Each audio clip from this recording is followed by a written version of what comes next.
Welcome to our channel SWT study zone. आज हम लोग लेबर वेलफेयर एंड लॉज के यूनिट 2 में हम पेमेंट ऑफ ग्रेजुएटी एक्ट के अंतर्गत scope and application, continuous services, controlling authority, इन तीन चीज़ों के बारे में डिस्कस करेंगे। तो वीडियो को बिना टाइम वेस्ट किए स्टार्ट करते हैं। तो पहले स्कोप एंड एप्लीकेशन को जानने से पहले आपको स्कोप क्या होता है इसके बारे में हिंदी में या फिर उसकी डेफिनेशन के बारे में पता होना चाहिए।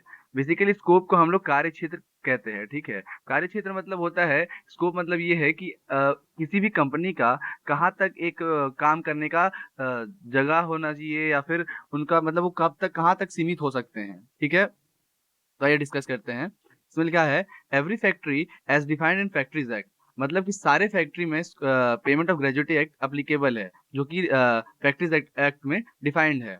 माइंस में, ऑयल फील्ड्स में, प्लांटेशन में, पोर्ट में और रेलवे में, सब जगह ये अप्लीकेबल है, ठीक है। उसके बाद है एवरी शॉप्स और establishment to which shops and establishment act of states applies in which 10 or more persons are employed at any time during the year end, मतलब कि एक साल के खत्म होने तक किसी भी शॉप में 10 या उससे ज्यादा लोग एम्प्लॉयड हैं और उसमें shop and establishment act apply होता है, तो वहां पे payment of gratuity act applicable होगा, वहां के एम्प्लॉय को ग्रेजुएटी मिलेगी, ठीक है। Gratuity act also implies in that establishment where central government notifies that this employee is working in this establishment more than 10 years, मतलब कि ग्रेजुएटी एक्ट वहां भी एप्लीकेबल होता है, उस एस्टेब्लिशमेंट में एप्लीकेबल होगा जहां सेंट्रल गवर्नमेंट ये बोलेगा कि ये एम्प्लॉय इस एस्टेब्लिशमेंट में, इस ऑर्गेनाइजेशन में 10 या उससे ज्यादा साल के लिए काम कर रहा है, ठीक है। Once this act applies it continuous to apply even if employment strength fall below to 10th और मोर, मतलब कि एक बार अगर ये जो लॉ है ये एक बार लग गया पेमेंट ऑफ ग्रेजुएटी एक्ट, तो फर्क नहीं पड़ता कि जो स्ट्रेंथ है वो 10 से कम हो या फिर ज्यादा, उसके बाद ये कंटिन्यूअस चलता ही रहेगा, ठीक है। होप आपको समझ में आ गया होगा स्कोप एंड एप्लीकेशन। तो अब हम नेक्स्ट टॉपिक की ओर मूव ऑन करते हैं, जो कि है कंटिन्यूअस सर्विसेज, ठीक है। तो जैसा कि आपको आपके स्क्रीन पर दिख रहा होगा, payment of gratuity act 1972 continuous services, ठीक है। इसमें डिस्कस करते हैं। An employ shall said to be in continuous services even his her services is interrupted by the way, मतलब कि कोई भी एम्प्लॉय कंटिन्यूअस सर्विस में तब तक कहलाता है, तब तक कहलाएगा जब तक कि ये सब चीजें उसको हो भी जाए तो भी वो कंटिन्यूअस सर्विसेज में कहलाता है, ठीक है। कौन कौन सी चीजें हैं ये? पहला है सिकनेस, ठीक है, accident, leave, absence from duty without leave, मतलब कि कोई भी एब्सेंस, छुट्टी मार दिया और लीव नहीं लिया तो भी वो उसको कंटिन्यूअस सर्विसेज में एम्प्लॉय को रखा जाएगा, ठीक है। लीव विथ फुल वेज, ठीक है। टेम्पररी डिसेबलिमेंट, मतलब कि कुछ समय के लिए हटाया जाना, तो भी उसको कंटिन्यूअस सर्विसेज में माना जाता है।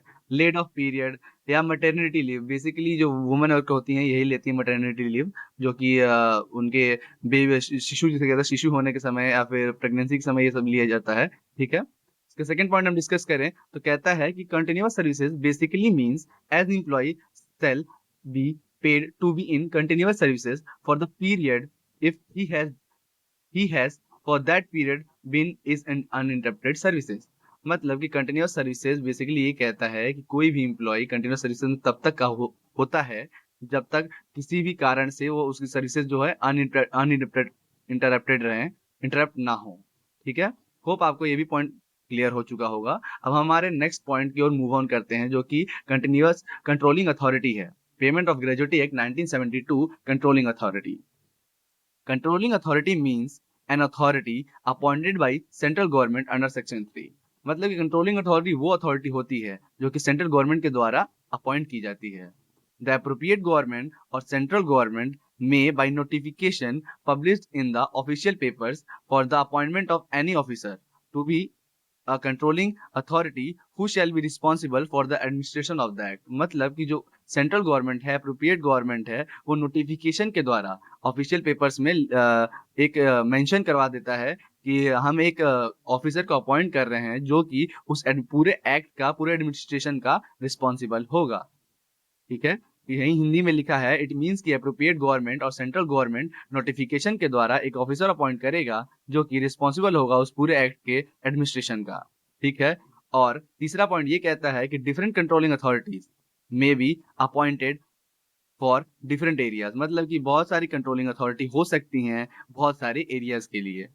होप आपको इस वीडियो में हमारे 3 पॉइंट जो कि scope and application of payment of gratuity act, उसके बाद payment of gratuity act 1972 continuous services, and the third point is payment of gratuity act 1972 controlling authority clear हो गया होगा।